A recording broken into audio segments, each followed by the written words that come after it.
नमस्कार मैत्रिणींनो, चविष्ट भोजनवर मी तेजस्वी सर्वांचं स्वागत करते।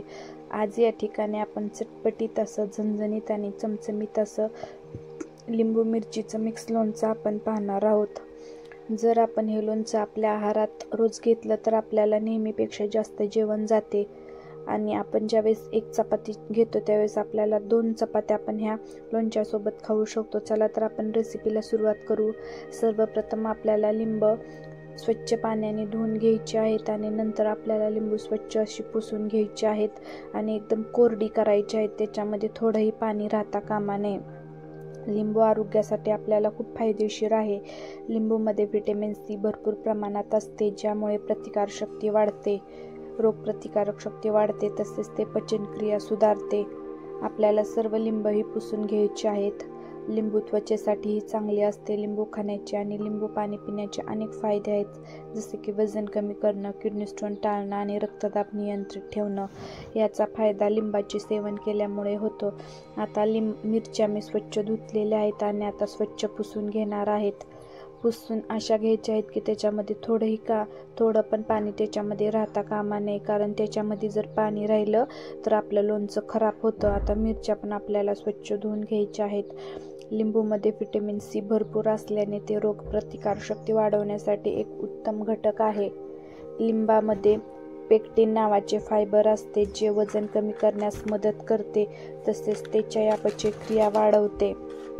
तुम्ही बघू शकता लिंब स्वच्छ अशी क्लीन झालेले आहेत आणि मिरच्या पण स्वच्छ अशा मी धुवून घेतलेल्या आहेत। आता आपल्याला लिंबू कट करायचा आहे। एका लिंबाचे आपल्याला 8 भाग करायचा आहे। लिंब कापताना मधून कापायचं आहे, उभं कापायचं नाही। लिंबूमध्ये अँटीऑक्सिडंट्स आणि व्हिटॅमिन सी असल्याने ते त्वचेसाठी फायदेशीर आहे, त्यामुळे त्वचेवरील डाग, सुरकुत्या आणि पिंपल्स कमी होतात। लिंबाचा वापर प्रत्येकाने आपल्या आहारात केला पाहिजे, पण रोज आपल्याला त्याच पद्धतीने लिंबू खाऊ वाटत नाही, त्यामुळे आपण लिंबाचे वेगवेगळे पदार्थ आपण घरी बनवू शकतो। लिंबाचे आपण उपवासाचं लोणचं बनवू शकतो, तसेच आपण आंबट गोड गुळाचं लोणचं बनवू शकतो। लिंबापासून वेगवेगळे पदार्थ आपण बनवू शकतो। तसेच आपण डाळीमध्ये जे संध्याकाळी आपण वरण भात करतो त्या डाळीमध्ये पण आपण लिंबू पिळलं पाहिजे। आता आपल्याला ह्या लिंबामधील बिया काढून टाकायच्या आहेत।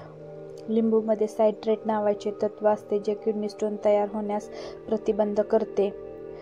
तोंडाची दुर्गंधी पण लिंबू दूर करते। लिंबू एक नैसर्गिक माउथ फ्रेशनर आहे, ज्यामुळे तोंडाची दुर्गंधी कमी होते। लिंबू पाणी प्यायल्याने शरीराला ऊर्जा मिळते आणि थकवा जाणवत नाही। डोळ्यासाठी पण लिंबू फार फायदेशीर आहेत। आता लिंबू माझे कट करून झालेले आहेत, तुम्ही बघू शकता। मी बिया साईडला काढलेल्या आहेत, थोड्या बिया राहिल्या तर काही प्रॉब्लेम नाही। आता आपल्याला मिरची कट करून घ्यायची आहे। लिंबाच्या सालीचा लेप सांधेदुखीवर गुणकारी आहे।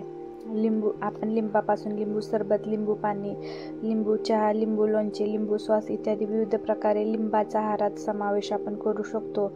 तसेच आपण जर आपल्याला पोटात जळजळ होत असेल तर आपण एका कोमट पाण्यात जर लिंबू पिले तर आपल्याला पोटातील दाहकता कमी होते। आता आपण छोट्या छोट्या मिरचींचे चॉप करून घेऊया। लिंबाच्या पानांचा वापर चहामध्ये किंवा इतर पदार्थांमध्येही केला जातोच। आपण वजन कमी करण्यासाठी जो ग्रीन टी घेतो त्याच्यामध्ये आपण लिंबू पिळणं खूप गरजेचं आहे, कारण लिंबू पिळल्यामुळे काय होतं तर वजन कमी होण्यास आपल्याला फायदा होतो, कारण लिंबामुळे आपले मेटाबॉलिझम हा सुधारतो आणि त्याच्यामुळे वजन पटकन कमी होतं, पोट पण साफ होते। आता आपण फोडी केलेले एका कुंड्यामध्ये टाकलं आहेत, त्याच्यामध्ये आपल्याला मीठ टाकायचं आहे आणि त्यानंतर आपल्याला त्याच्यामध्ये हळदही टाकायची आहे।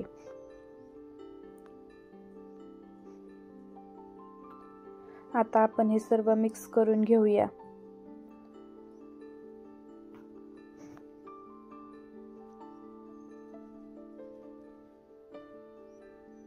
आता आपण हे सर्व मिक्स करून घेऊया।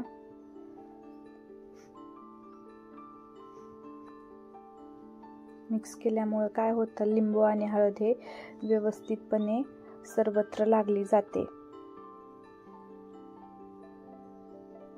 आता आपल्याला हे झाकून ठेवायचं आहे। आता मी कढई गरम करायला ठेवली आहे। आता आपण याचा मसाला बघणार आहोत।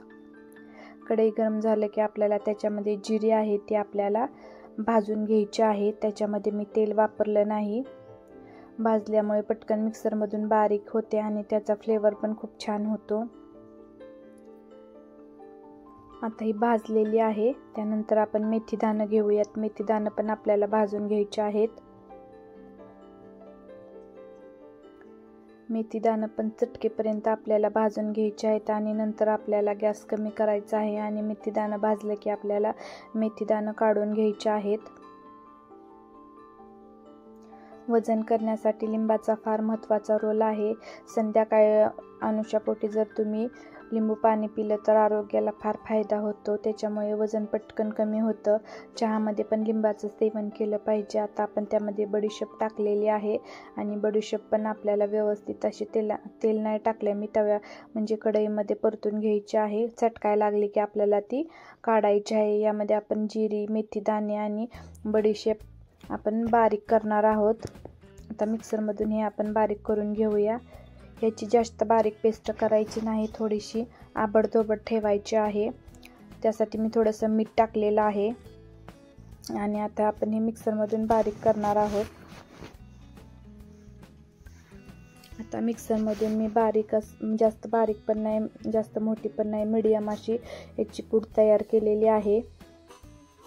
आता आपल्याला कढईमध्ये तेल टाकायचं आहे आणि ज्या मिरच्या कट केलेल्या आहेत थोड्याशा तळून घ्यायच्या आहेत. कारण काय होतं, डायरेक्ट मिरच्या जर आपण लोणच्यामध्ये मिक्स केल्या तर ती मिरची आहे ती पटकन त्याच्यामध्ये मुरली जात नाही. त्यासाठी आपल्याला तेलातून सुरुवातीला ही परतून घ्यायची आहे. जास्त नाही, थोडीशीच परतून घ्यायची आहे. परतत असताना आपल्याला त्यामध्ये मीठ टाकायचं आहे. मीठ टाकल्यामुळे ती जास्त झणझणीत नाही आणि त्याच्यामध्ये लिंबाचा रस उतरल्यानंतर ती आंबट खारट अशा पद्धतीनं त्याची चव आपल्याला लागते.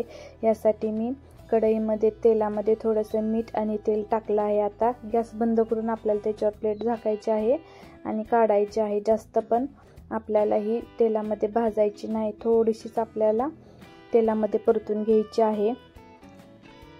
तुम्ही बघू शकता आपली मिरचीचं काम झालेलं आहे. आता आपण ह्या लिंबाच्या फोड्या आहेत त्या आपल्याला एका बरणीमध्ये स्टोअर करायच्या आहेत. पण सुरुवातीला आपल्याला त्या मसाला आहे तो आपल्याला मिक्स करून घ्यायचा आहे. आता आपण एक स्वच्छ बरणी घेतलेली आहे. त्याच्यामध्ये एकही पाण्याचा थेंब नाही अशी बरणी आपल्याला घ्यायची आहे आणि त्याच्यामध्ये हे लोणचं आपल्याला स्टोअर करायचं आहे.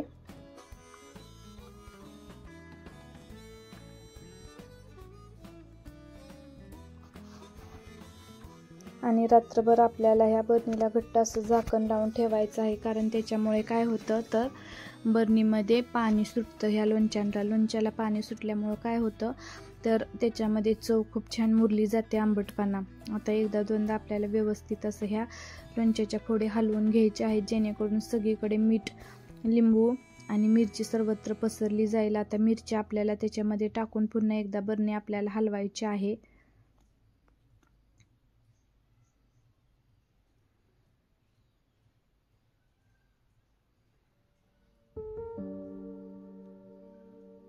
आता आपण व्यवस्थित असं हलवून झालं की आपल्याला घट्ट असं बरणीला झाकण लावून ठेवायचं आहे जेणेकरून त्याच्यामध्ये हवा जाणार नाही आणि आतल्या ह्याला जास्त पाणी सुटेल.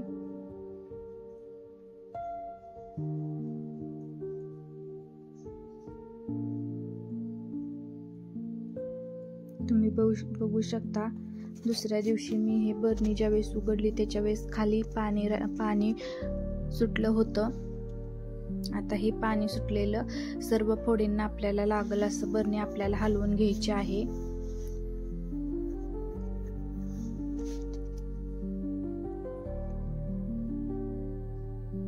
आता ही बरणी व्यवस्थितपणे आपण चमच्याने हलवून घेऊया. तुम्ही बघू शकता किती छान असं मस्त, बघितलं की तोंडाला पाणी सुटलं असं आपलं लोणचं बनलेलं आहे. आणि खाली आहे ती पाणी राहिलेलं आहे. अजून 2 दिवसानंतर ह्याला जास्त पाणी सुटल. त्यानंतर आपल्याला तडका पॅनमध्ये जे आपल्याला साहित्य टाकायचं आहे ते आपण आता तयारी करूया. गॅसवरती मी तडका पॅन ठेवलेला आहे. तो गरम झाला की आपल्याला त्याच्यामध्ये तेल टाकायचं आहे. तेल जास्त पण घ्यायचं नाही, जेवढं लोणचं आहे त्याचा अंदाज घ्यायचा आहे तेवढं तेल आपल्याला घ्यायचं आहे. त्यामध्ये सुरुवातीला मोहरीची डाळ टाकायची आहे. जास्त तेल गरम करायचं नाही, थोडंसं मीडियमच ठेवायचं, कारण साहित्य ठेवल्यानंतर परत ते गरम होतं आणि पटकन ते करपलं जातं नाही तर. त्याच्यामुळे गॅस बंद करायचा आहे. त्यानंतर आपण जी जिरी, मेथी दाणा आणि बडीशेपची पूड बनवली होती, मिक्सरमधून बारीक केली ती टाकायची आहे. आणि परत लाल मिरची पावडर आपण टाकली आहे. परत कश्मीरी लाल मिरची पावडर पण आपल्याला टाकायची आहे आणि चमच्याने आपल्याला हे हलवायचं आहे. हे आपल्याला थंड होईपर्यंत टाकायचं नाही. ज्यावेळेस हे थंड होईल त्याच वेळेस आपल्याला बरणीमध्ये टाकायचं आहे. आता आपल्याला हे पूर्णपणे थंड होऊ द्यायचं आहे. तोपर्यंत आपण लोणचं एका बाउलमध्ये घेऊया. आता लोणचं सुरुवातीला हलवायचं आहे आणि साईडला काढायचं आहे. तुम्ही बघू शकता त्याला लोणच्याला पाणी सुटायला लागलेलं आहे. आता ज्या वेळेस मी ह्याच्यात मसाला टाकेन ना त्यावेळेस उद्या सकाळी ह्याच्या डबल पाणी आणि जे तेल आहे ते वरती आल्याला दिसेल तुम्हाला.